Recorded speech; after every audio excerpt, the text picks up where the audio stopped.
Hey everybody, James P. Wagner here. Welcome to the sixth and final official lesson day for Japanese Poetry, History, and Forms, the online course. There is still the quiz to come, maybe a couple other things, but this is the last official lesson, and it's a good one today because we're talking about the tradition of Japanese death poetry. Sounds a little bit morbid. I guess it's a little morbid in the sense that people die, but throughout a lot of cultures, the idea of the emphasis on the final words was an important thing. The Japanese took this very seriously, and it was tradition for the Japanese people to recite their last words in verse. And this was kind of a big deal. They put a lot of emphasis on the final words. It was a big tradition across lots of, throughout a lot of the history of Japan and a lot of the cultures, and it went across the entire caste system, as we'll discuss in a little bit. But yeah, they took the idea of the final poem very, very seriously. Sometimes the authors of the poems would take years or even decades to complete the poems. They would really, really, struggle over the exact wording, despite the fact that the poems themselves were actually usually pretty short, usually about 3 to 5 lines, as we'll discuss in a little bit. So the Zen monks were pretty famous for doing this. We actually have the most reliable records of the death poem tradition from the Zen monasteries because they were very meticulous about keeping records and storing knowledge and all of that. And they were pretty literate, so we have a lot of records from that. But this was a tradition that stretched across the entire caste system and culture in Japan. The nobility did this. We do have some records of important people doing it as well. The commoners also did this. It is kind of up in terms of debate of what quantity of the commoners did this, particularly because literacy was not as widespread as it was in certain systems like with the Zen monks or the nobility. So they may have done the death poem tradition, but it would have just been recited and nobody may have been around to actually record them, which is why we don't have a lot of records or examples of them from people outside of this. Most of the records that we have from it are within the monasteries. One interesting thing, though, about the Japanese death poem tradition, something that's almost uncanny to think about, is the fact that these, particularly in the Zen monasteries, the monks were remarkably good at predicting their own deaths. Sometimes the monks would announce that they were about to die, down to the day and even the hour. They would know it was coming, and nobody really has any idea of exactly how they were able to do this. Because we don't know that if they were just really good at predicting their own health, or maybe they put so much psychological emphasis on this final poem that it kind of brought the end about a little bit sooner than it should have been. But they would plan a get together. There's some records of in the monastery them coming out and just being like, okay, I'm going to die on Wednesday around noon, so let's get together. We'll have a little tea ceremony beforehand, a little party. I'll get up and I'll recite my final poem, and then I'll die soon after. And if that isn't exactly what happened in a lot of cases, there is a lot of records of this. It's not like this is an isolated incident where this happened 1 or 2 times. There's dozens and dozens of recorded cases of monks in the monasteries doing this, and they were usually pretty accurate. Usually within an hour after they said their final poem, they would be gone. Sometimes a little longer, sometimes within a few minutes, and sometimes longer than an hour.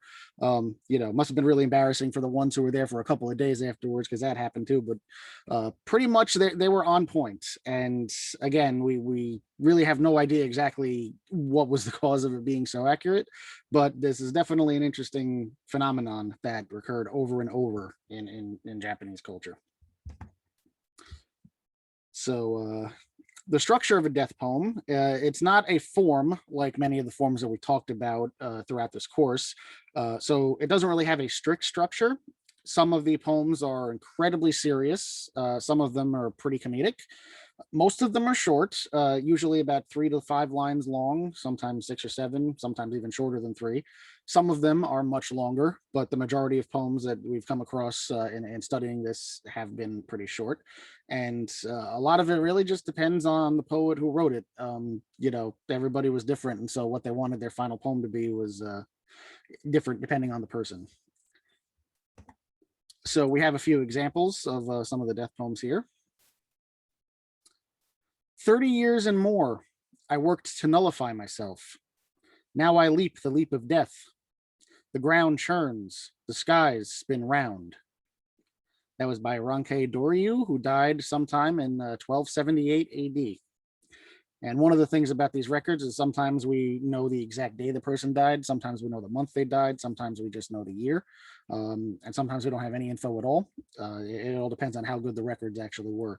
But yeah, just to think that these poems were written, nearly 1,000 years ago in some of the cases, and hundreds of years ago, definitely is pretty, pretty interesting to think of just how long this was going on. So here's another example. When it comes, just so. When it goes, just so. Both coming and going occur each day. The words I'm speaking now, just so. By Musho Joso, who died May 15th, 1307. A couple more examples. Empty-handed I entered the world. Barefoot I leave it. My coming, my going, two simple happenings that got entangled. By Kozani Kikyo, who died at some point in 1360. And a little bit more of a recent one. Upon the lotus flower, morning dew is thinning out. By Fuso, who died in 1886.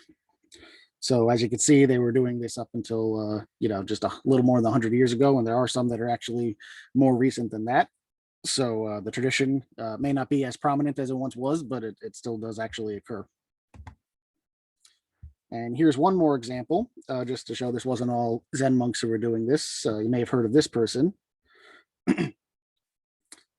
Whether one passes on or remains is all the same.